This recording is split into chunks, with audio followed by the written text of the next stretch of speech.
Hello, everyone, and thank you for joining us for this episode of Louisiana Unfiltered. We are joined by Chris Dupre.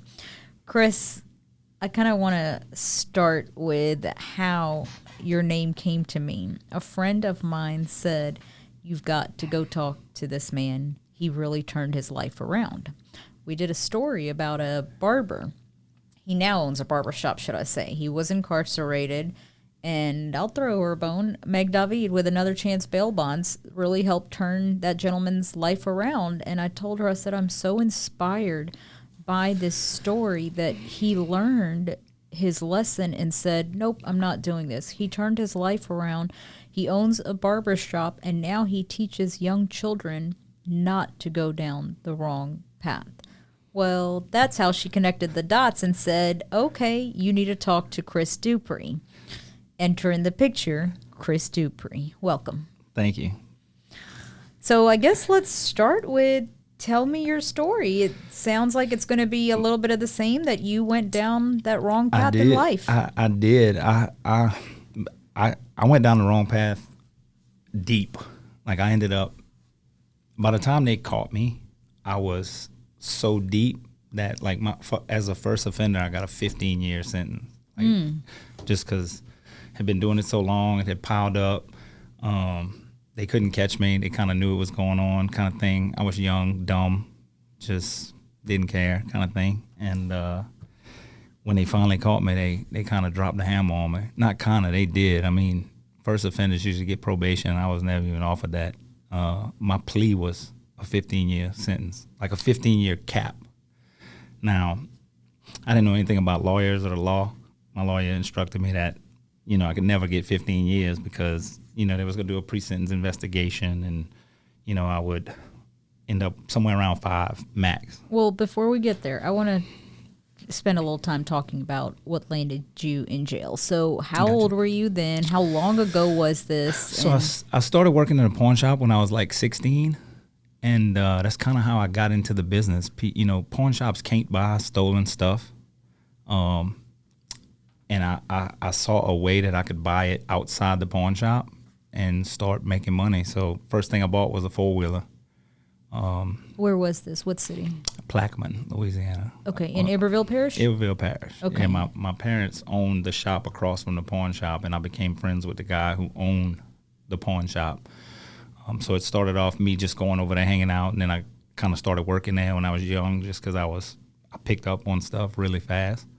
And what year is this? Oh, man, I was 16, 17, so probably 94, 95. Okay. Graduated high school in 96, was starting to get into that. Like I said, the first thing was a 4-wheeler. I think I bought it for $500. I sold it for like $2,500. How did that come? Well, the guy came in the pawn shop to sell it, and we suspected Brad, who owned the pawn shop, suspected it was stolen. So he was like, "Look, can't buy that." I mean, he ran legit, you know. And then me go out the back door, catch the guy. "Hey, man, drive down the road real quick. I'll buy it from you," kind of thing. Okay. So bought it, you know, made $2,000.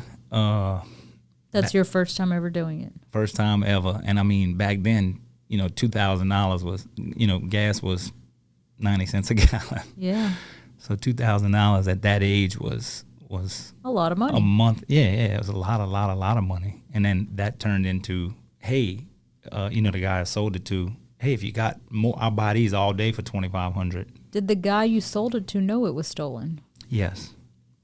He ended up getting arrested too later on down the line. Okay. Once it all came down, I mean, they had state police, FBI. It was a pretty big deal. That's how I ended up with the 15 years.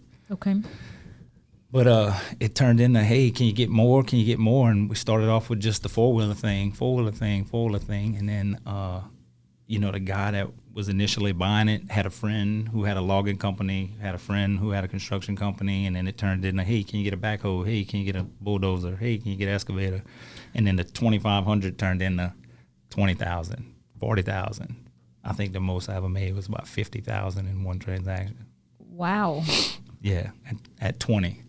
So there was no stopping. I mean, once you get caught up in that type of money, it's almost like you can't stop. I mean, it becomes an addiction almost to make that amount of money that fast at such a young age. But eventually you turned 18, and that's an Eventually adult's age. So turned while you're 18. doing all this, does it click for you that, wait, what I'm doing is wrong? Nah, it doesn't. Like I said, I mean, you get caught up. It's almost like a drug addict. You get caught up in that whirlwind, and life's happening so fast. You're sleeping all day. They worked at night. I started going to bars, strip clubs at a very young age. And you just it's such a whirlwind that you get caught up in. And you know, that lifestyle is never a problem until you can't afford it. But at the time, I could afford it. So everything I was doing, there was never an issue. There was never a problem. I would go to the strip club. When the strip club would close, I would go deal, tell them where to put the equipment, go pay them. I would deal that nightlife, and that was kind of like my job. 7, 8 o'clock in the morning, I'd go to sleep. I'd sleep till 9 or 10 at night, wake up, and do it all over again. And it's like being in a drug-fueled lifestyle. I mean, it's, adrenaline, dopamine, and everything's happening so fast, you don't have time to think, that it's wrong. You don't, or I didn't. I mean, it's just going. So the people who are requesting this equipment from you, so they're coming to you and saying, hey, if you get this, we'll buy it. Are Correct. you going to the people and basically saying, go steal this? Hey, this is what I need. Yeah. And they're going and stealing. So it was almost a domino effect. It was a domino effect. And it got even easier later on down the line with the bigger pieces. They would request, hey, I need this piece. And, hey, can you get this? And a few days would go by and they'd find one. Yeah, I got this. Or they would come back and say, well, I got this, but it's not that brand. Will they take that? So I was just the middleman kind of going back and forth. And, like, some of the pieces I wouldn't even see. Like, I'd tell them to drop it off at X. And then I would tell X it was here. And then I'd pay them and they would pick it up. Like, sometimes I wouldn't even see it. It'd be in St. Francisville somewhere or wherever. The people doing the stealing for you, you were paying them to basically do a job. Correct. Okay. And then you're getting your money from the next level up where they're paying you. And I make the difference, which was a lot in some cases. How long did this go on? Probably till I got arrested a bunch of times. I started when I was like 16. I went to prison when I was 21. In that time frame, I went to jail a few times, but they never could catch me. So I never actually got a sentence. I would always get the charges dropped, or they would linger. And that was another thing. I got probably arrested 5 or 6 times, but they didn't really have the evidence. And then when I was 21, they caught me. So then all those charges, hey, we've arrested this guy 6, 7 times. That's what resulted in a 15-year sentence. It's like, we finally got him. You're going to pay for everything. Everything you've done. Correct. So, and even stuff I didn't do. The few times in between the 16 and 21 when you went to jail, did that make a difference for you that, okay, I've been to jail for this? It didn't, because I'd bond out in 15 minutes. I had $75,000 at home or whatever, however much money, like the bonds. That didn't affect me. Like, it was, I never stayed in jail a long period of time in those stints. And so what was the thought process, I guess, the very first time you go to jail? Nothing. Called my parents and, hey, come get me out. And they did the whole, hey, this your one-time thing and we'll come get you. And they did. And it's probably the worst thing they could have done, because they should have left you there. Should have. No consequence whatsoever. And I probably ended up in that lifestyle because my whole life was like that. I mean, my mom and dad, I grew up in a 2-parent household. I mean, dad worked, mom took care of the house, got a sister and a brother, grew up same household. They don't have, never had legal troubles, like, but, so we were all raised in the same household, but I think part of it was, I never faced consequences when I was younger. I think that's the biggest part. That's the biggest driving factor. You just kind of don't know. That your parents never disciplined you? Never. But, not that I needed it at a young age, but I probably did. But, never had to actual face consequences. Like, I would get punished when I was younger. They never, stuck to the punishment. A day later so it just becomes, I think part of that is what drove me to that lifestyle. Kind of. Not drove me to the lifestyle, but when the lifestyle came at me. You figured it's the lack of consequences. Right. And it was the same thing with jail. I'd go in, bond out, go in, bond out, go in, bond out. Who was bonding you out every time? Well, the first time it was my parents, and then the second time it could be anybody. I mean, friends, girlfriends. It was a really, really tumultuous time in my life. I mean, just everybody around me, and things were going, and when things are going good and you got money and you buying the drinks and you got all kind of friends. So that's how it was. I mean, yep. You had I had access to a lot of people. A lot of people knew me. A lot of people hung out with me. Not a lot of people knew exactly what I was doing. I kind of kept that close, but I did have an inner circle of friends that kind of knew that I wasn't working. I wasn't sleeping till 10 and doing that, and so it wasn't too bad. Did you the people who were victims of the things that were stolen, where did these people live? So a lot of times, I don't know. I think a lot of the times, I think the four-wheelers, it was actually people, but we got past that. Once we got, four-wheelers wasn't enough money after, a few of them. Once we got to the heavy equipment, I think it was construction companies who just didn't care. They'd rent that equipment. Hey, bring me another one. Insurances were probably mad. But, they didn't really have victims once I got past the four-wheelers to a certain level. Yeah, it started off when I was 16, 17, lawnmowers, four-wheelers, and I'm sure that was coming from people's houses.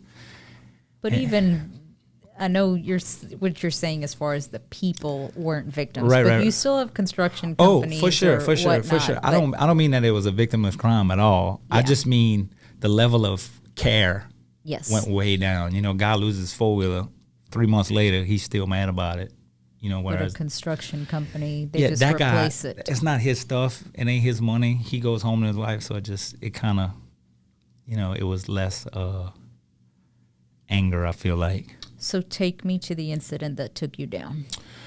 So I had some four-wheelers that were hot, and they were in my garage, and I had been in a motorcycle wreck, and I was at home, and my cousin, I call him my cousin. He's not really my cousin, but his mother and my aunt were best friends. So when we grew up together, you know him as, it seemed like your cousin. I mean, I call his mama aunt. Yeah. That stuff. Basically, long story short, I ended up giving him one of the four-wheelers and told him, hey, look, man, don't get caught riding this thing on the road, yada, yada, yada.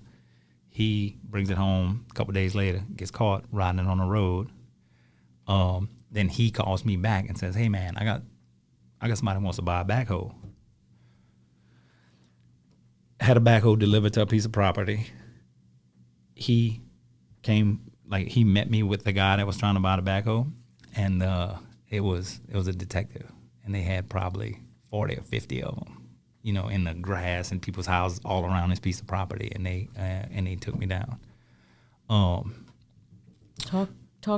Walk me through the taking you down. So they rigged it up to where it wouldn't start, and when I got on it, I was trying to start it for him, and he got on it, acting like seeing what's wrong with it. I was armed.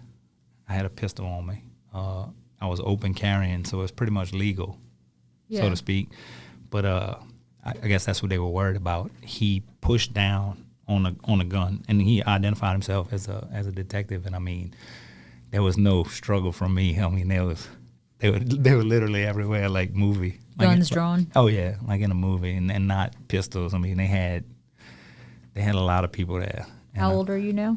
20 at the time. And where is this? In Gonzales.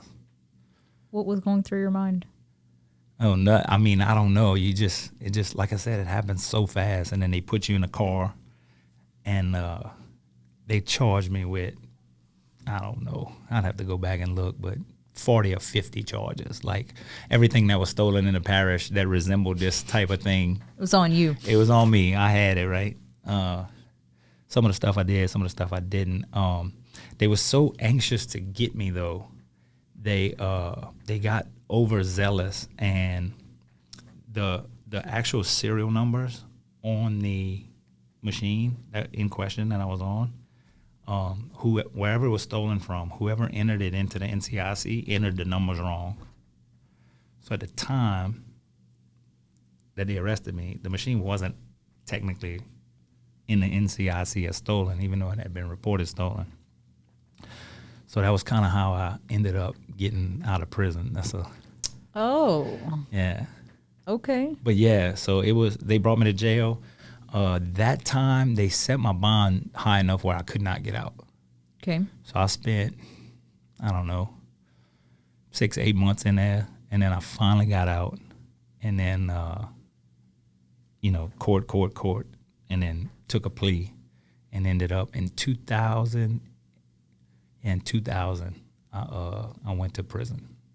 I got the 15-year sentence. So wait, walk me through so you're released from prison. I bonded out. You bonded out the very first time at 20, after all these deputies show up, guns drawn and whatnot. I bonded out, but it took me a little while to get to court. It was really high, yeah. Okay. And then, you go to court every month. Yep. Finally, lawyer says, hey, look, they're offering you a open plea, basically. You can get a 15-year cap. What they tell you is, they say, oh, you're facing 200 years. So you'll take this as a cap, but they're going to do a pre-sentence investigation. You're a first offender. You probably get 5 years. So me not knowing anything about the law, paying this lawyer all this money, I sign. Well, I go to court the next month, and they give me 15 years sentence. And that's it. Put the handcuffs on and walk you to the back, and next thing I know, I'm at Hunt's. You go to jail a week or two later. Once you got your DOC sentence, they send you up the road, and you at Hunt's. And I can remember being in Hunt's with a 15-year sentence, and I was in a jail cell with a guy who claimed, I don't know if this was the guy, but it was the guy that had murdered Mystical sister, and he had a 15-year sentence.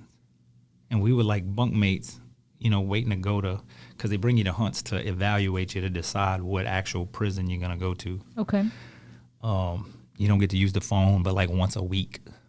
And I just remember when he told me that, I'm sitting there with a 15-year sentence for, he's in there with murder, and and all this stuff's going through your head, and your lawyer told you this. And so when I finally got my first phone call, it was to my mom, and I said, she asked me what I needed, money, clothes, like what you need. I said, I just need a law book. Like I need a criminal code of procedure.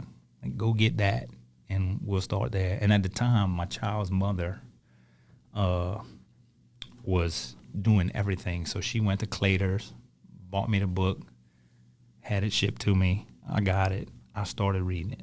That was the start. And then I kind of got engulfed in the laws and seeing how they. So the first thing I noticed was my sentence was illegal, because the maximum sentence I could have got on each charge was 12 years for a burglary, 10 years for theft, 10 years for illegal possession. They couldn't just give me a 15-year sentence. That's more than the max of any charge.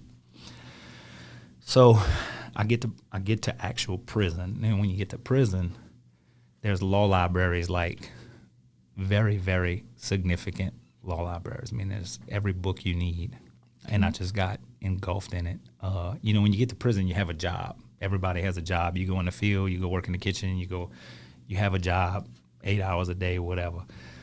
Every hour outside of that, like people going to rec yard, shoot basketball, I wanted to be in the law library. Like I wanted to figure out exactly my situation, and through doing that, I realized my sentence was illegal.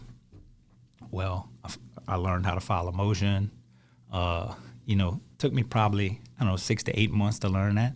So I ended up filing to correct my illegal sentence. Well, the judge, who was obviously fed up as much as everybody else about my criminal background, he vacated the sentence. Then he gave me 12 years on the burglary, 3 years on the theft to run consecutive. And I mean, he looked me in my eyes and said, "You're going to do them 15 years." And boy, that just lit a fire in me. I was literally obsessed with the legal system. When I got back to prison, I stayed in the law library, figured out, hey, I need to get my transcripts. And that's what happened. I got my transcripts from when I took my plea. And you can call it divine intervention, you can call it whatever you want, but when they boycottize you whenever you take a plea, and there's certain criteria they have to do. They have to tell you had the right to remain silent. They go through your rights and stuff. Yep. And one of them is telling you your minimum and maximum sentence for every charge. Well, theft and illegal possession of stolen things has 3 different levels. So one level is $100 or under. That's 2 years. Then $100 to $500 is 5 years, and then over $500 is 10 years. Well, for some reason, some clerk put the $100 level. So I when he was reading the Boykin, he told me my maximum sentence was 2 years because he read just what she wrote. And it was actually 10. Okay. So it makes the plea null and void. So by this time, I'm doing my own. I'm representing myself. I'm doing my own hearings and stuff, and they bring me in court on a Wednesday. Okay. The court's not even happening. It's just me. So I don't know if they knew that I had them, or if they. Which court is this? In Ascension Parish. Okay. Yeah, I don't know why they did it on a Wednesday, but the only person that was in there was my mom, and I represented myself. And the judge who gave me the sentence, I was trying to recuse him off my case, and so an ad hoc judge had to hear it. Or they're buddies. They're in there talking, and the DA comes in. I won't mention his name, but Ricky Babin. No, it's not Ricky Babin. It's the assistant DA. Okay. Yeah, no, it wasn't Ricky at the time. The DA at the time was Tony Falterman. So what year is this now? Ooh, this was 2001-ish. Okay. 2002. This was a long time. 23 years ago. Yeah, it's been a minute. Okay. So the DA opens the door and he tells the judges, "Come on, Your Honor, they got a fool out here that wants some justice." Because, the old adage, anybody who represents themselves has a fool for a client. So we went in that hearing and I just destroyed them. I mean, it was very obvious that if they did convict me, I would have got it overturned again. And what did you argue? So the argument was that once a judge takes your guilty plea, he can't be your judge anymore. Once my conviction got overturned, he stayed on my case, Judge Pegramere. What happens then is it forces me to go to trial by jury. I don't have my trial by judge option.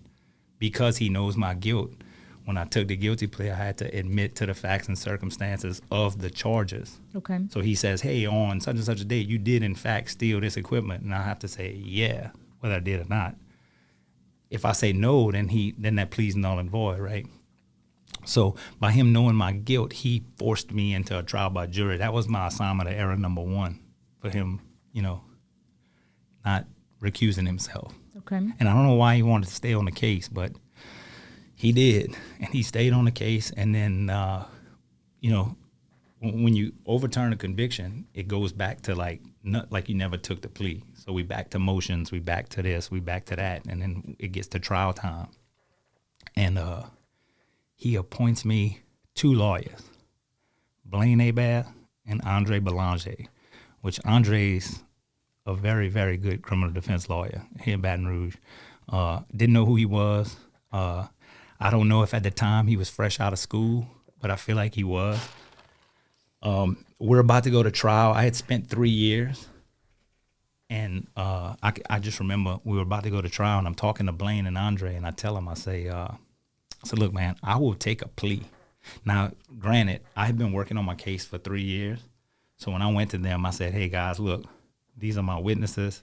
This is my story. This is the questions you ask. Like, I had it. You'd already done a lot of the work. I had done a lot of leg work, and I don't know if they took a particular interest just because I had done it or what. Me and Andre are still friends today, by the way. But we end up in this room, and I'd only met Andre like once or twice. And I tell him, I said, look, if we can go get a plea where I don't go back to jail, like credit for time served, I'll take it. And Andre said, we're not taking it. He said, I didn't go to Loyola to take plea deals. He's like, I can't tell you not to take it. He said, but we gonna win this. And we did. We went there, and they did. Blaine and Andre really, they found me. Normally when you have a fast verdict, you're guilty. Yep. They found me not guilty in 15 minutes. Literally. Like when they came back in, I asked Andre, I said, how long has it been? And he said, not long enough. And I stood up, and they found me not guilty. But so then what?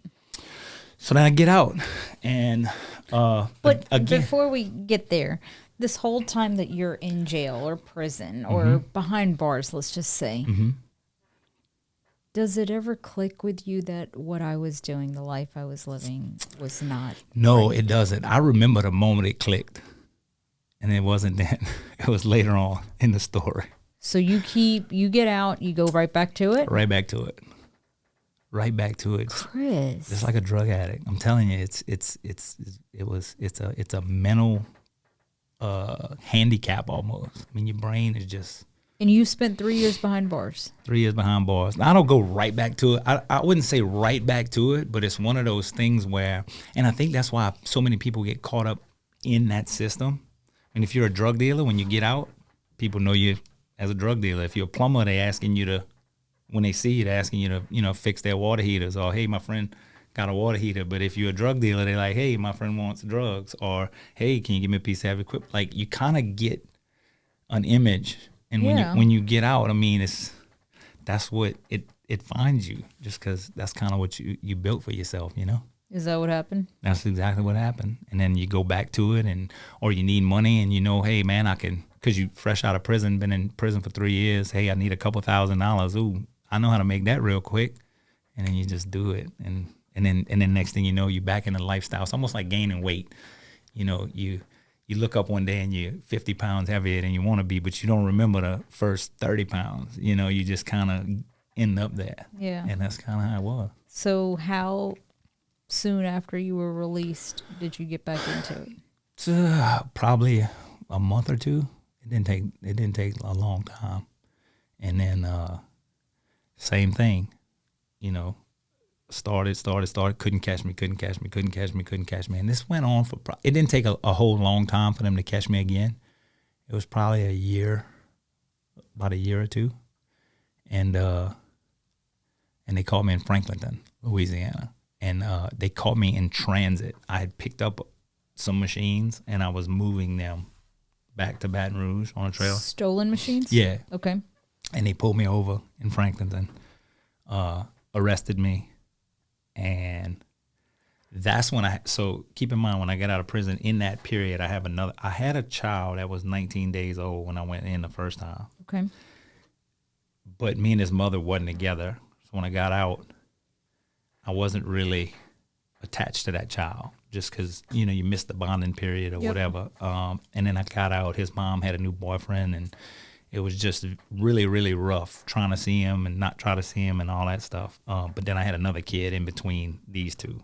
Okay. And I can just remember I was in Franklinton jail in the shower, and it clicked.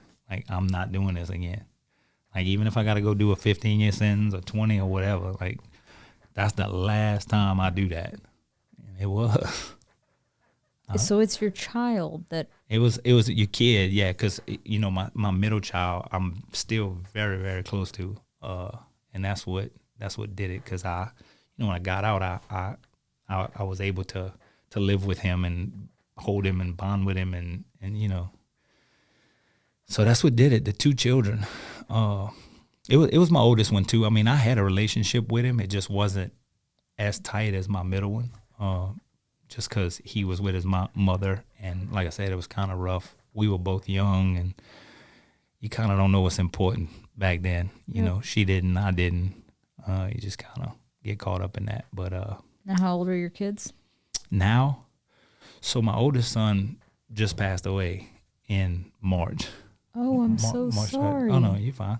And then my middle one's 18. He just graduated, and I have a 13-year-old. Well, he's about to be 13. Conley, my youngest.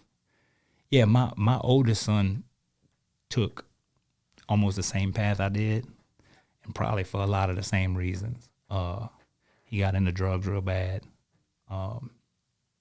Same thing, no consequence.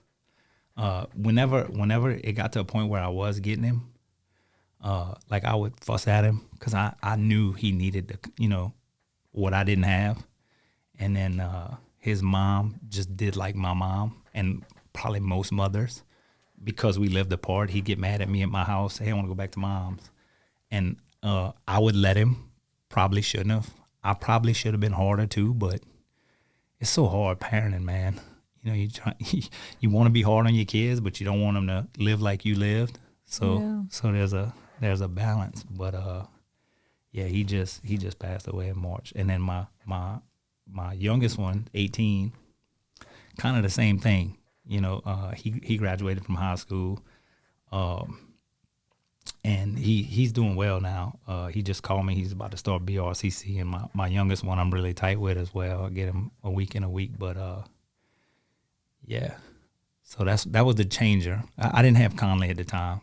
Conley's 12, about to be 13, but it was Cole and Caden that I was in that jail cell, and I knew I wasn't doing it again. And so when do you get out now? So I take a plea in Washington Parish. Okay. Now these people are not as mad as Ascension because I didn't grow up there. They just looking at my charges. And they put me in drug court. And I had some charges in Livingston as well. Okay. So I made a plea deal where they put me in drug court. My lawyer, my state-appointed lawyer, was like, hey, man, do you do drugs? And I didn't really.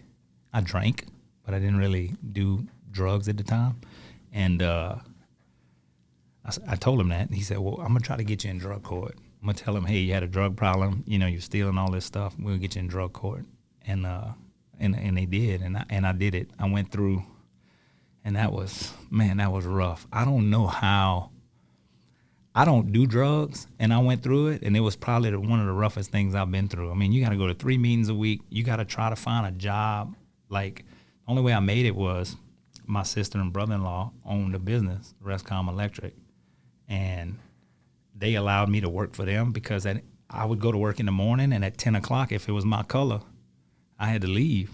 Well, a normal job, you can't, if I'm working in the kitchen or something, like I can't just leave and go take a drug test way in Livingston and then come back. It was tough. So I worked for my sister, my brother-in-law.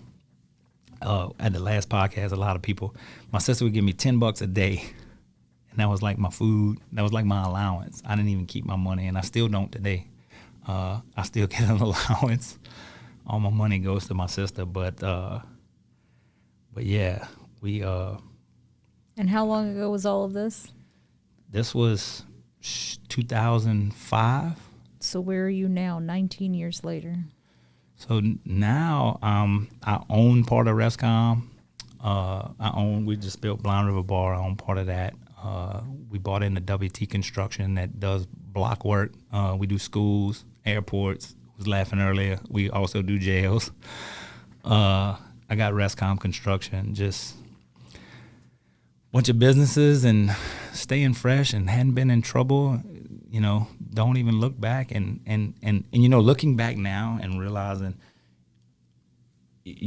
like all the company stuff I had to work hard to get. I ended up getting a job in California, and I went to California and I worked for this company for like 11 years. doing solar work. And, I'd work 119-hour weeks. And it just kept snowballing and snowballing and snowballing. And then you start getting things and, you get into businesses and you learn that side of it. But you look back and you realize, man, I used to work that. If I would have, I used to work that hard with the stolen heavy equipment stuff. If I'd have just had a different direction and harnessed all of that energy and put it somewhere else, I probably would be even further. And maybe not, because I got lucky. You did. I got lucky along the way. A lot. Yeah. The fact that, I'm a reporter and I've covered God knows how many arrests, but the fact that you were sentenced to 15 years and only served 3, or all the other times, you got very, very lucky. Yeah, so maybe, butterfly effect. Maybe if I wouldn't have took that path, I might be working at Home Depot. I don't know. So you look back at your life, your younger years, and what's your thought process when you do look back at the person you were back then? Just, I don't really have a thought process. I think I think I know why I ended up like that, and it kind of makes me, in my mind, say that I'm not gonna let my kids be that way, but I do. It's hard, man. It's hard for me to discipline my kids. My kids ask me for anything, even their mothers. Like my youngest son's mom, you gotta tell him no. I'm like, it's hard. It's hard to tell him no, because you wanna provide, especially. I will say, especially when you are working 120-hour weeks as a dad, you kind of overcompensate with material stuff and Fortnite skins and the guilt trip. Yeah, you're not spending time with them. In yourself, yeah. So I went through that a little bit. I don't work 119-hour weeks no more. Just 118 now. No, I still work. I tell you what, I tell people this. I'm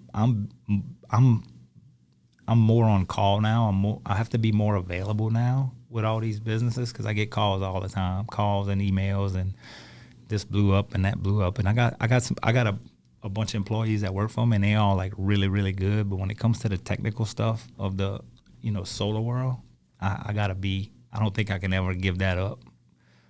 Just because, again, once I got this solar job, I got engrossed in learning it, kind of like I did the legal stuff. And I just learned more than I should know, probably, for what I do. So I get on the phone I've been on the phone with engineers, and they don't know I'm not an engineer. Any regrets? Yeah, man. People say if I can go do it all again, I would do it different, and I don't know that I would. I don't know that I would, because I feel like, all the prison stays and all that, it kind of sharpened me for where I'm at, if that makes sense. Because when you go to prison, you realize that nobody really loves you. Not loves you, but nobody really cares about you except your mama. Mm-hmm. That's it. Not even your brother, sister, aunts, uncles. They don't care. They care, but they don't really care. And once you get out of that realm, and one of the things they teach in drug court, which I think it applies to life in general, is people, places, and things. You are who you hang around. Agreed. That's 100%. And through that process, that's another thing. When I was working in California doing solar work, and in 2016, I got put in a group message when the flood happened. I was out there saving people, me and Jude, my friend Jude, and this other guy. We was in boats pulling people, and we went from Central, and we was kind of following the thing. Well, some mutual friends was putting together a plan to feed 1,000 plate lunches, and I got kind of drug into that. Not drug in, but the guy made a group text, and he said, "Hey, we're gonna be at this movie theater at this time." He said, "Do not text back to this group text." And somebody did. Somebody texted back to that group text, and we still have that group text going on right now with the same group of friends. But the moral of the story is, I kind of became friends with all of these guys who were. Your circle changed. My circle changed at that point, and it just makes you, the conversations are different.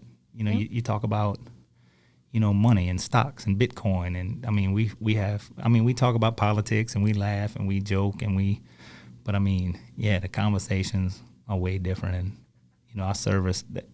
we service that generator. He calls me all the time. I mean, we friends now, Would you say that, and it's none of my business as far as how much you make, but if you were making even more back then, $50,000 a month, $75,000 a month back then, let's just say you don't make that much right this minute, but does it feel better now earning this money and truly working for it instead of stealing it? Oh, it definitely does. But I mean, I make a pretty good amount of money right now. I mean, I make more than I'm probably worth. I guess my question. No, I see what you're saying. But yeah, and that's why I was saying earlier that I realized like I could have been making this money 20 years back ago then, if I would have just focused that energy on something other than something that was illegal. I mean, the energy I put into like learning the law to get out of prison. I mean, I could have had 2 degrees.